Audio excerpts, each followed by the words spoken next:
सभे मगहिया भाई बहन के भूलेटन काका के राम राम। आथिन मगहिया खबर में सुनते देश दुनिया के खबर। आज वासंतिक नवरात्रा के अंतिम 9वां दिन है।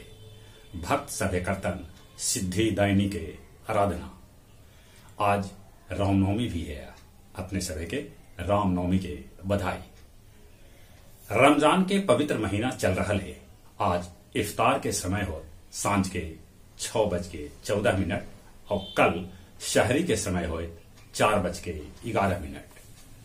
बिहार के मुख्यमंत्री नीतीश कुमार कहल का कि राजकीय समारोह के रूप में मनावल जाए सम्राट अशोक के जयंती। आज से 18 साल से ऊपरे वालन के लगावल जाए बूस्टर डोज।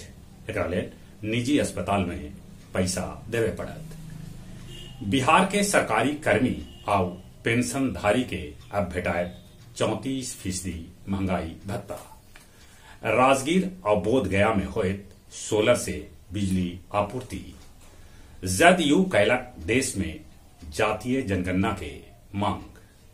मालिनी अवस्थी समेत 44 हस्ती के भेटायल संगीत अकादमी पुरस्कार। इलाज करावे आयल दारू माफिया कमल सिंह पीएमसीएच से भागल।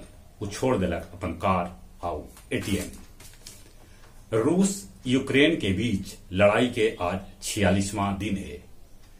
रूसी हमला के बीच ब्रिटेन के प्रधानमंत्री जॉनसन पहुंचलन यूक्रेन के राजधानी कीव और यूक्रेन के राष्ट्रपति से कैलन मुलाकात। पाकिस्तान में आखिरकार इमरान सरकार गिर गेलक। शहबाज शरीफ बन सकहतन अगला प्रधानमंत्री। श्रीलंका में हालत इतना खराब है कि आदमी सभे गहना बेच के कोई तरह से काम चला रहा है। फ्रांस में आज हो रहा है राष्ट्रपति के चुनाव। गया जी में रामनवमी जुलूस पर रखा जाए ड्रोन से नजर। वीडियोग्राफी भी जहां तहां करावल जाए। 446 जगह पर तैनात रहतन मजिस्ट्रेट। रामनवमी पर निकले वाला शोभा यात्रा 5 किलोमीटर लम्हर रहत ऐसा उम्मीद है।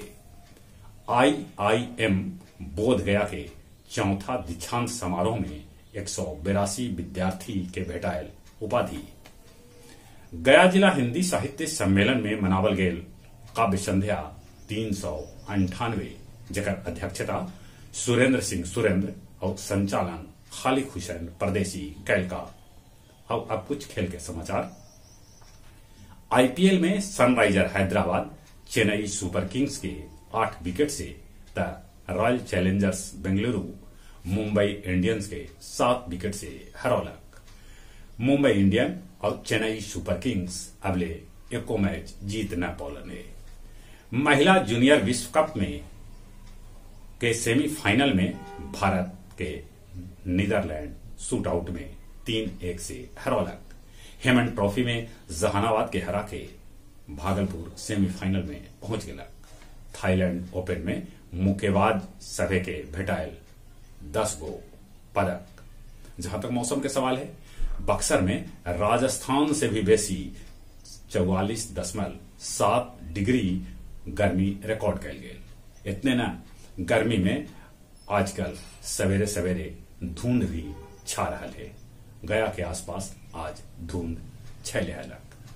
ई गर्मी से बचथिन, मौसम के बदलाव से बचथिन, कोरोना से बचे ले मुंह होना पर मास्क भी लगाथिन। चली एक बार फिर से अपने सभे के भूलेटन काका के राम राम।